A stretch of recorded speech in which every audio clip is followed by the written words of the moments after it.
नमस्कार। सीबीएसई ने अपनी नई गाइडलाइन जारी कर दी हैं परीक्षा को लेकर के कि परीक्षाएं अब कैसे होने वाली हैं। 2 पैटर्न में परीक्षाएं होंगी, एक नवंबर दिसंबर में होगी और एक होगी मार्च अप्रैल में। तो आप इसको मोटा मोटा 15 नवंबर से 15 दिसंबर और 15 मार्च से 15 अप्रैल की डेट्स ऐसे करके मान सकते हैं कि इस बीच में संभावित है कि परीक्षाएं होंगी। 2 बार परीक्षाएं होंगी। पहली जो परीक्षा नवंबर में होने वाली है उन एग्जाम्स में आने वाला है objective, case studies, assertion reason, इस टाइप का पेपर आने वाला है, जैसा कि अभी सीबीएसई लेना चाहती थी इस साल के बोर्ड के स्टूडेंट्स के लिए। उस पैटर्न पे परीक्षाएं होंगी। और दूसरी जो होंगी वो सब्जेक्टिव पेपर होंगे, वो होंगे मार्च अप्रैल में। तो अब इसको लेते हुए हमें क्या गलतियां हम कर सकते हैं, उनसे कैसे बचा जाए, वो जानकारी मैं आपको यहां देने वाला हूं। तो होने क्या जा रहा है, बच्चे अमूमन जो अभी नवंबर वाला एग्जाम है उस नवंबर वाले एग्जाम में 50% तक सिलेबस आएगा और बाकी का 50% सिलेबस दूसरे एनुअल एग्जाम में आने वाला है। अब आप यहां पर क्या गलती कर सकते हैं, उस गलती को पहले आप समझिए। सबसे पहली गलती जो हम लोग करते हैं कि कुछ बच्चे जो ज़्यादातर कोचिंग्स में जाते हैं, टीचर्स बड़ी मेहनत से पढ़ाते हैं, अपना आपको स्टडी मटेरियल भी देते हैं, ऑब्जेक्टिव क्वेश्चंस भी लगाने के लिए देते हैं, लेकिन बहुत सारे बच्चे ऐसे हैं जो वहाँ सिर्फ जाते हैं, पढ़ते हैं, घर पर आकर के थोड़ा बहुत जो टीचर ने पढ़ा रखा होता है उसी को कर लेते हैं और 2-1 सवाल जो टीचर ने दिए होते हैं सब्जेक्टिव या एनसीईआरटी की प्रॉब्लम्स कुछ दी होती हैं, सिर्फ उन्हीं को करते हैं। उसके अतिरिक्त ऑब्जेक्टिव क्वेश्चंस पे काम बिल्कुल नहीं करते, जो कि बहुत गलत बात है। अब ऐसा नहीं चलेगा, आपको ऑब्जेक्टिव क्वेश्चंस पर काम करना पड़ेगा, मेहनत करनी पड़ेगी।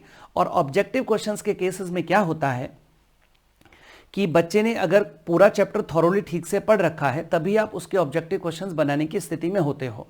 स्पेशली असर्शन रीजन में तो बहुत दिक्कत आती है, क्योंकि असर्शन रीजन के अंदर एक स्टेटमेंट होता है, नीचे उस स्टेटमेंट की एक एक्सप्लेनेशन दी होती है और फिर यह बताना रहता है कि यह एक्सप्लेनेशन उस स्टेटमेंट की करेक्ट एक्सप्लेनेशन है कि नहीं है, जो कि बहुत अच्छी डीप स्टडी होने के बाद ही व्यक्ति उसको जवाब दे पाता है, वरना नहीं दे पाता। तो बहुत गलती होने के चांसेस काफ़ी रहते हैं।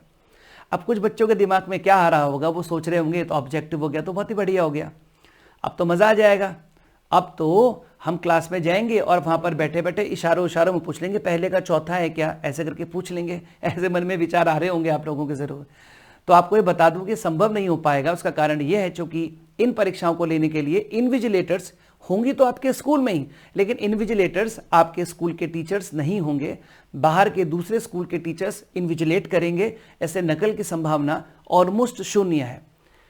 ऐसा सीबीएसई ने इसलिए भी किया क्योंकि सीबीएसई इस बार बोर्ड के बच्चों की परीक्षाएं नहीं ले पाई, तो कोविड का कुछ पता नहीं है, अगले साल कैसे होने वाला है, कैसा एनवायरमेंट रहने वाला, कुछ नहीं पता। एक तरीके से एक अनप्रेडिक्टेबल डिजीज टाइप की बन गई है। तो उन्होंने सोचा कि एक ऑब्जेक्टिव ले लेंगे हमारे पास, और अगर ऑब्जेक्टिव लिया और मान लीजिए कोविड रहा उस वक्त और हम ऑब्जेक्टिव ठीक से नहीं ले पाए, तो ऐसी परिस्थिति में वो अगर ऑफलाइन नहीं ले पाए तो वो ऑनलाइन करवा लेंगे उस एग्जाम को।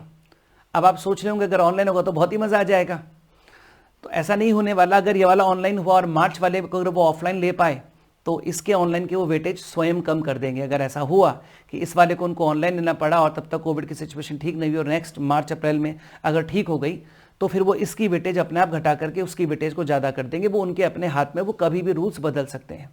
तो आपको फिलहाल जो तैयारी रखनी है वो अपने ऑब्जेक्टिव क्वेश्चंस पर अब अच्छे से काम करना। अभी तक कुछ बच्चे ऐसे भी थे जो इनका कहना यह था सर हम तो सिर्फ बोर्ड्स की प्रिपरेशन कर रहे हैं, तो हम तो ऑब्जेक्टिव नहीं कर रहे हैं क्योंकि हमें कोई कंपटीशन नहीं देना है, हमको तो डीयू में एडमिशन लेना है बाद में, या हम बाहर से बीटेक करना चाहते हैं, फॉरेन से बीटेक करना चाहते हैं, हम तो कुछ और परीक्षाएं देना चाहते हैं, हमें तो निफ्ट में जाना है, तो हम तो नहीं ऑब्जेक्टिव की प्रैक्टिस करते। इसलिए अब ऑब्जेक्टिव क्वेश्चंस की प्रैक्टिस करना सभी के लिए कंपलसरी हो जाएगा। ये पहली चीज़ है। दूसरी चीज़, कुछ बच्चों ने भी क्या काम किया इस सेशन में, जब सिलेबस पढ़ना शुरू किया तो उन्होंने रिड्यूस्ड सिलेबस उनको पढ़ाया गया। काफ़ी जगहों पर ऐसा हुआ है कि उनको फिजिक्स में या केमिस्ट्री में या मैथमेटिक्स के अंदर उनको रिड्यूस्ड सिलेबस पढ़ा दिया गया है। इसका बड़ा नुकसान है क्योंकि रिड्यूस्ड सिलेबस सीबीएसई नहीं पूछ रही है, वो आपसे एंटायर सिलेबस पूछने वाली है। तो अगर आपने अभी तक रिड्यूस्ड सिलेबस पढ़ा है तो आपने काफ़ी समय खराब कर दिया, क्योंकि आप ये देखिए कि आपने अप्रैल, मई और जून 3 महीने पूरे खत्म हो चुके हैं और 3 महीने के अंदर अगर आपने सिर्फ और सिर्फ अगर रिड्यूस्ड सिलेबस पढ़ा, इसका मतलब ये हुआ कि आपने कोई से भी चैप्टर को पूरा पूरा नहीं पढ़ा है। तो आपको इसको ठीक करना पड़ेगा। ये चिंता का विषय है, इसको तुरंत ठीक कीजिए और ये आराम से ठीक हो सकता है।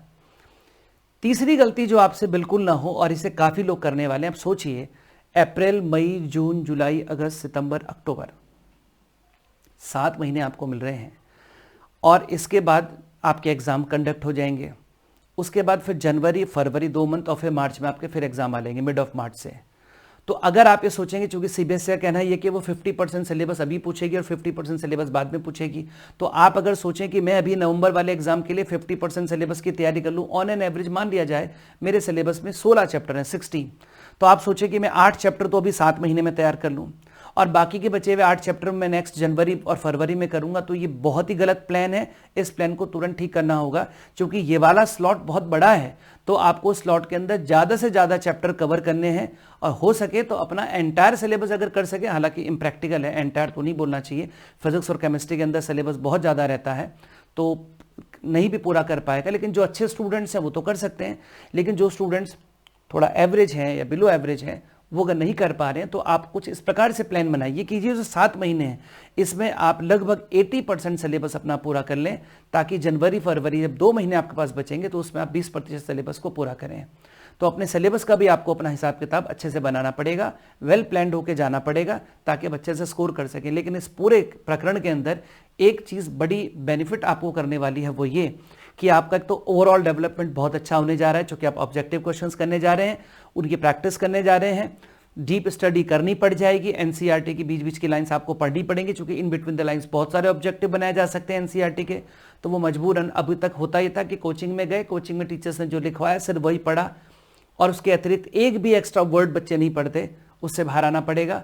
अमूमन जो डेरिवेशन टाइप की जो स्टडी अमूमन कराई जाती हैं सब्जेक्ट्स के अंदर, उससे भी अब आपको थोड़ा बाहर आना पड़ेगा, क्योंकि अमूमन लोगों के लिए जो सिर्फ बोर्ड का स्टूडेंट है उसके लिए फिजिक्स सिर्फ डेरिवेशन बन करके रह गई है कि भैया डेरिवेशन करो फिजिक्स पूरी होगी, जबकि सबको मालूम है कि फिजिक्स सिर्फ डेरिवेशन ही नहीं है, उसके अतिरिक्त भी बहुत कुछ है फिजिक्स के अंदर। तो वो भी आपको अपने आप को वहाँ से ठीक करना पड़ेगा और अपना एक पढ़ने का पैटर्न अच्छा सा बनाना पड़ेगा, ऑब्जेक्टिव पे खूब काम करना पड़ेगा। तो अच्छे से पढ़िए, बढ़िया तरीके से पढ़िए, आपका डेवलपमेंट बहुत अच्छा हो रहा है। क्योंकि ये जो बहुत अच्छा हुआ है, क्योंकि जो ऑब्जेक्टिव पेपर अभी आप देने वाले हैं, ये पेपर कहीं ना कहीं आपको आपके कॉम्पिटिटिव एग्जाम्स में भी हेल्प करेंगे, क्योंकि उसका पैटर्न भी कुछ कुछ ऐसा ही होता है, थोड़ा सा क्वेश्चन का स्तर ऊंचा होता है। तो ये सब बातें थी। आप लोगों को शुभकामनाएं, अच्छे से पढ़िए, ऑल द बेस्ट।